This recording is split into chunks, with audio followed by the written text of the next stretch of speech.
নবীর একটা আদর্শের কারণে জান্নাতে যাবে। সিরত মানি আদর্শ। আর এটা আমরা কদমে কদমে মুহতাজ।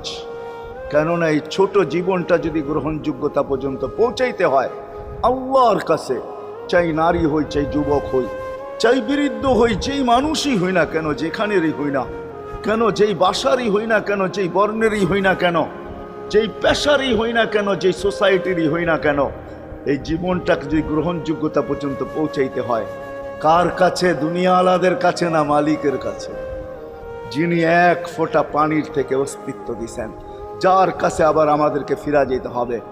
পালানের কোনো সুযোগ নাই। এই জন্যই কোরআন আমাদেরকে বোঝায় আইনাল মাফার।